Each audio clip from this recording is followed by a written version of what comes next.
Hace más de 2200 años, el suelo de Europa y África comenzó a temblar ante el avance de los soldados de Roma.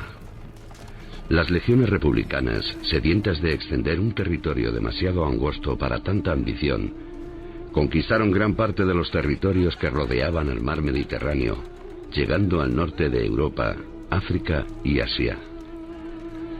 Era el Imperium Romanum, el dominio de Roma. Uno de los momentos más brillantes de su historia fue la derrota de Cartago a manos de Escipión el Africano.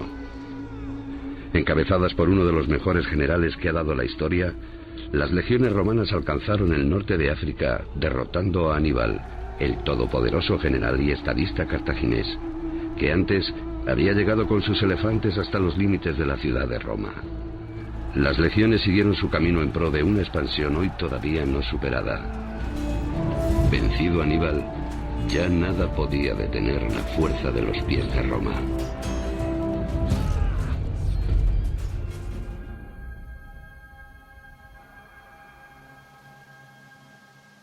La civilización romana se desarrolló en torno al mar Mediterráneo, al que los romanos llamaban Mare Nostrum, que en latín significa nuestro mar.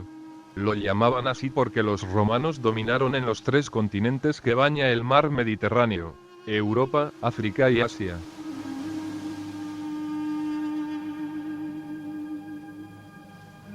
La ciudad de Roma fue la cuna de esta civilización. Estaba situada a orillas del río Tíber, en la península itálica. Esta península está en el centro del Mediterráneo, lo que la convertía en un lugar estratégico. La formación del Imperio Romano fue un proceso largo. Entre el 500 y el 250 a.C., Roma fue conquistando todos los territorios de la península itálica. Tras anexionarse toda Italia, Roma comenzó su expansión por el Mediterráneo.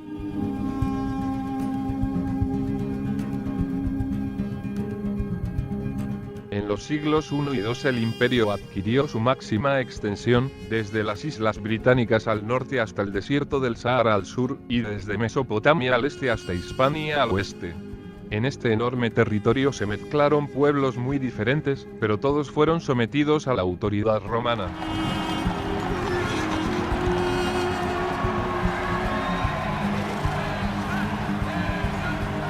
Con algunos pueblos se establecieron pactos con distintos grados de autonomía para el gobierno local, pero siempre bajo control romano.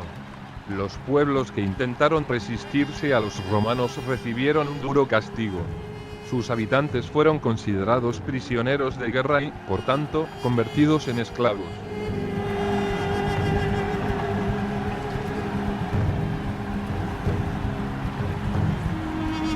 Los romanos extendieron entre los pueblos dominados su lengua, el latín, sus leyes, el derecho romano, y su forma de vida.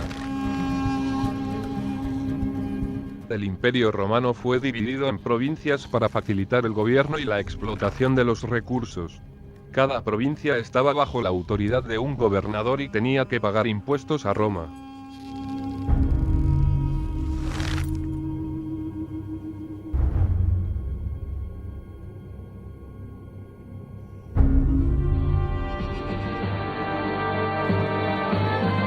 Organización, estrategia y formación son solamente algunos de los nombres que podríamos utilizar para hablar del ejército en la antigua Roma. Sus soldados contaron con la capacidad de adaptarse a las condiciones más adversas, superando con creces los contratiempos que se vivían en la calurosa África o bajo las gélidas temperaturas del norte de Europa. Su fuerza, capaz de doblegar a los ejércitos más feroces de la época, permitió a Roma asentarse en gran parte del mundo antiguo, extendiendo su cultura allá por donde iban. Al mismo tiempo, también tomaron lo mejor de cada lugar, adaptándolo a su propia sociedad, dando cuerpo con ello a una civilización refinada de la que hemos heredado muchos de sus pilares. Todo eso era la magia de Roma, para quien su ejército fue el verdadero corazón que hizo latir durante siglos a un gran imperio de la historia.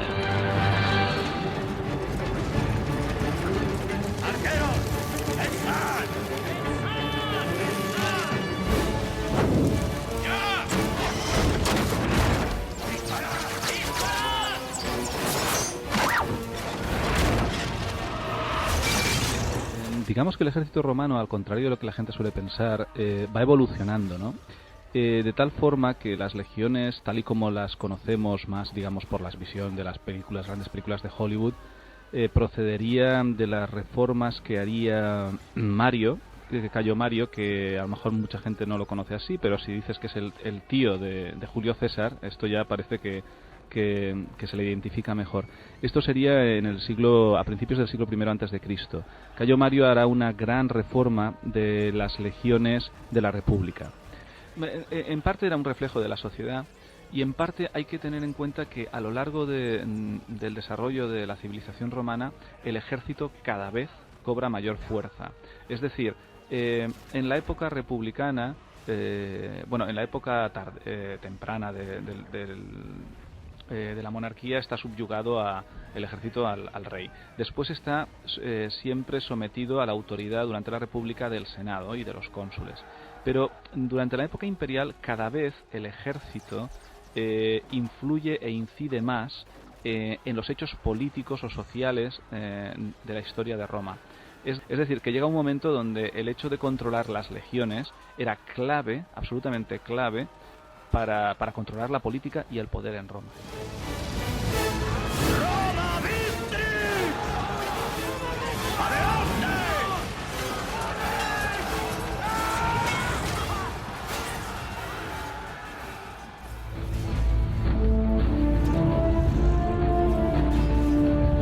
La película Gladiador, dirigida por el estadounidense Ridley Scott en el año 2000, cuenta la vida de Máximo, general de los ejércitos del norte y comandante de las legiones romanas en Germania, caído en desgracia durante su lucha contra los bárbaros. A pesar de que el protagonista, de origen hispano, acaba trabajando precisamente como gladiador, el argumento y el trasfondo histórico de la película se centran en la importancia del ejército a la hora de expandir el poder de Roma. Repítemelo, Máximo. ¿Por qué estamos aquí? Por la gloria del imperio, señor. Sí.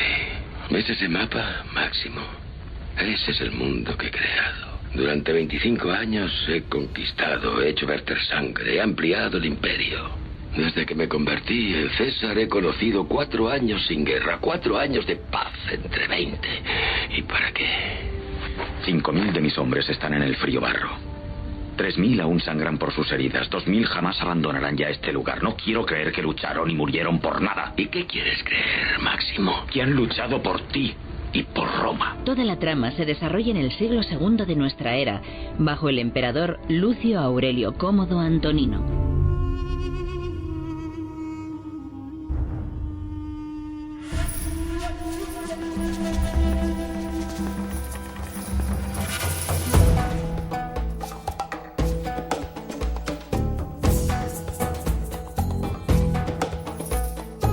Según la leyenda, Roma fue fundada en el año 753 a.C.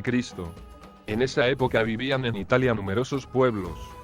2 de los pueblos más importantes eran los etruscos, en el norte, y los latinos en el centro.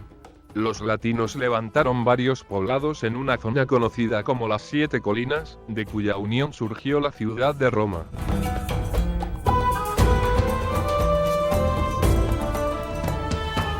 La historia de Roma conoció 3 etapas: la monarquía, la república y el imperio.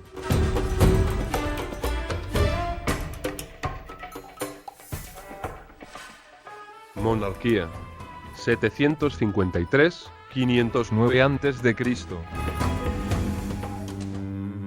Durante los primeros siglos de su historia, Roma era gobernada por un rey elegido por los representantes de las familias más importantes de la ciudad, los patricios. El rey era auxiliado por el Senado, una asamblea formada por los senadores, que eran los jefes de las familias principales. En el siglo IV a.C. los etruscos conquistaron Roma, pero los pobladores de Roma nunca aceptaron la autoridad etrusca y se enfrentaron a los etruscos hasta que los vencieron. En el año 509 a.C., el último rey etrusco, Tarquino el Soberbio, fue destronado por una rebelión.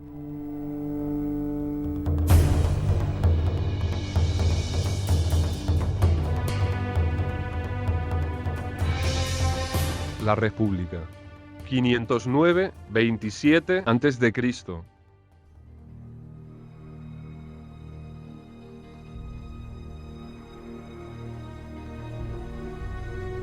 Tras la expulsión de los etruscos, se estableció una nueva forma de gobierno, la República. 3 fueron sus instituciones principales: los comicios, las magistraturas y el Senado.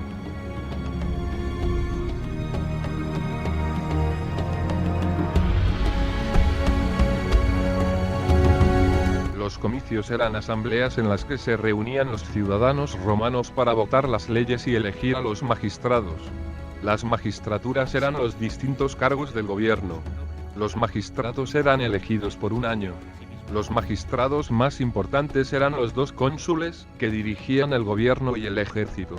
El Senado era la institución más importante. Establecía las leyes, dirigía la política exterior y daba normas de actuación a los magistrados.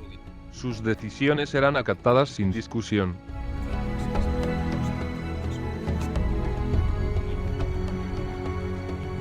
La República se enfrentó a 2 graves problemas: las luchas entre patricios y plebeyos y las guerras púnicas.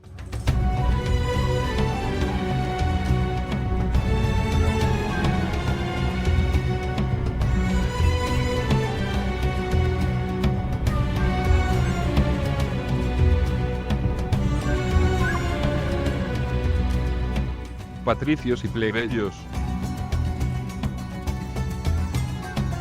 Durante la época de la República, las personas que vivían en Roma no tenían los mismos derechos. La sociedad se dividía en 2 grupos: los patricios, una minoría formada por las familias más ricas y poderosas y que decían descender de los fundadores de la ciudad, y los plebeyos, que eran el resto.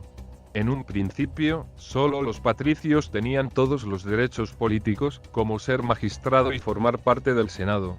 Por ello, los plebeyos, descontentos, lucharon por igualar su situación. En el siglo V a.C. lograron que un representante, el tribuno de la plebe, defendiera sus intereses en el Senado.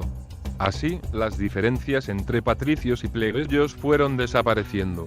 Ya en el siglo IV a.C. los plebeyos podían ser magistrados y senadores.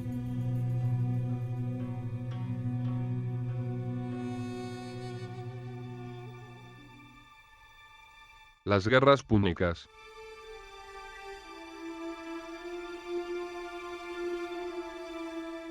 Durante la República, Roma conquistó muchos territorios.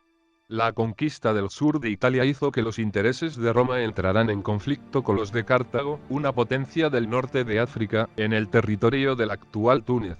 Hubo 3 guerras entre romanos y cartagineses, que se conocen con el nombre de guerras púnicas y que duraron más de 100 años, desde el 264 a.C. hasta 146 a.C. La más importante fue la Segunda Guerra Púnica, en la que se enfrentaron el general cartaginés Aníbal y el romano Publio Cornelio Escipión. Aníbal estuvo a punto de conquistar Roma, pero, al final, las legiones romanas vencieron. Tras la victoria, Roma extendió su poder por las 2 orillas del Mediterráneo.